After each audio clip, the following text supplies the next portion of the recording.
I have a quick update to bring you about the NDP's war on fun in southern Alberta's new Castle Wilderness Park.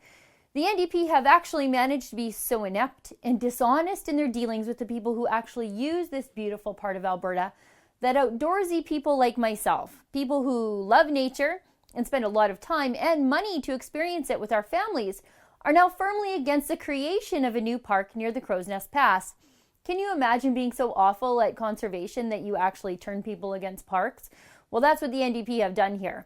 When they announced the new park, the NDP kicked out the off-highway vehicle users after assuring them from the very beginning, during a series of consultations and in letters from the minister herself, that they could remain within the park using the trail system that they built themselves. You can see more of my reports about the creation of the new Castle Wilderness Park and how the NDP misled all the off-highway vehicle associations into a false sense of security at stopruiningfun.ca. Now, since the announcement of the new park, those people who constantly use the park with their families, the off-highway vehicle users, have been holding their own series of public town halls. These are town halls the NDP won't show their faces at. People are looking for answers and a way to stay using the land they love. So the NDP, trying to extinguish the anger and outrage from off-highway vehicle users and their allies, are extending the public consultation process regarding the creation of Castle Park. But just like before, the consultations are fake, and the assurances that the NDP are even considering public opinion are all for show. Environment Minister Shannon Phillips says they are still kicking out the off-highway vehicle users, just like before. Just listen. That was proposed in the draft management plan as a 5-year phase out in which we stage moving the activity and the infrastructure into places where it's better supported and more appropriate. But in year one, which is fast upon us, it's already March, and so I wanted to make clear that year one, the existing trail networks in the Castle area are open for OHV use.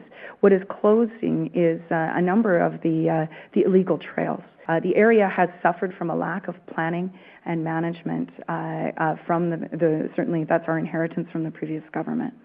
And so what we need to be able to do is at the very least close off those illegal trails, begin some of the reclamation work so that we can have, fishing, camping, hunting opportunities well into the future for all Alberta families. So the NDP are extending the consultation process, but big deal, nothing is going to change. And Environment and Parks Minister Shannon Phillips made that very clear. Actually, she made that clear from the day she announced the park. The park was never debated in the legislature. That way the NDP didn't have to hear from Albertans before they banned a good chunk of them from this park we are all supposed to be able to use and enjoy the way we always have. The NDP and their urban environmentalist friends, well, they know what's best for us.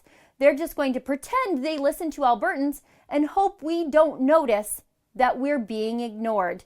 To send the NDP a message that responsible use of ATVs and snowmobiles are a way of life outside of Edmonton, go to quitruiningfun.ca and sign my petition. For the Rebel.media, I'm Sheila Gunreed. To demand that Environment Minister Shannon Phillips keep her word to the off-highway vehicle associations and allow them in the Castle Wilderness Park, go to stopruiningfun.ca and sign my petition.